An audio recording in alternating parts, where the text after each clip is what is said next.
Pihak DPR merespon soal prediksi badai ekstrim di Jakarta yang diprediksi Badan Riset dan Inovasi Nasional atau BRIN tidak terjadi. Parlemen meminta pemerintah agar memberlakukan informasi cuaca satu pintu, yakni dari Badan Meteorologi, Klimatologi, dan Geofisika atau BMKG.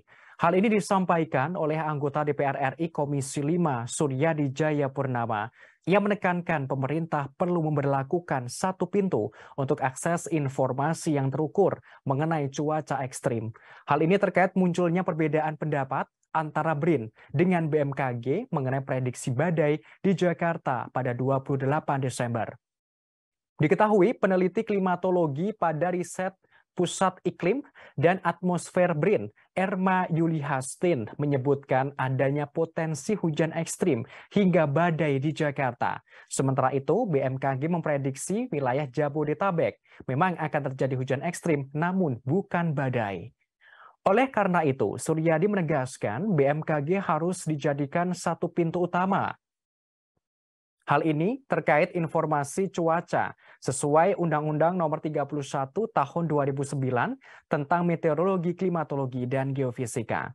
Selain itu, politisi dari fraksi PKS tersebut mengapresiasi pemerintah yang telah mengantisipasi cuaca ekstrim di momen Natal dan Tahun Baru.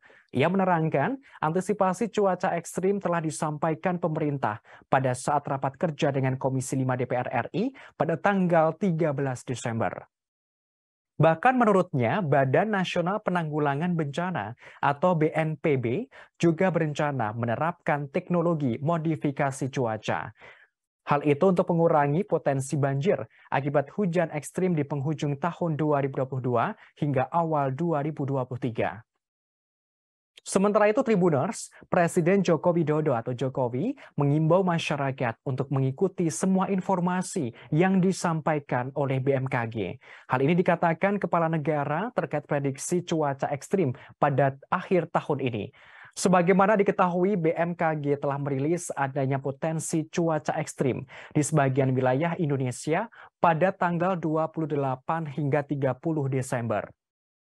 Hal tersebut disampaikan Kepala BMKG Dwi Korita di Jakarta pada Rabu 28 Desember.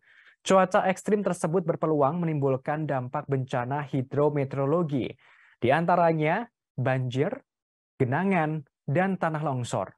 BMKG juga membeberkan daerah yang ditetapkan berstatus siaga pada periode tanggal tersebut, yakni sebagian Provinsi Banten, Jawa Barat, DKI Jakarta, Jawa Tengah, Jawa Timur, NTB, dan NTT. Adapun dampak cuaca ekstrim diantaranya adalah volume aliran sungai berpotensi meningkat drastis, sehingga dapat mengakibatkan potensi banjir dan banjir bandang.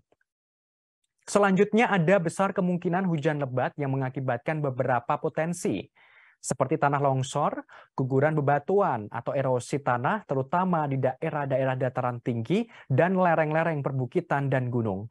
Oleh karenanya, BMKG memberikan imbauan kepada pemerintah daerah setempat dan masyarakat, terutama mereka bermukim di sepanjang daerah aliran sungai atau wilayah perbukitan, yakni untuk lebih waspada dan meningkatkan kesiapsiagaan, termasuk jika hujan lebat terjadi dalam intensitas yang cukup lama. Terima kasih sudah nonton.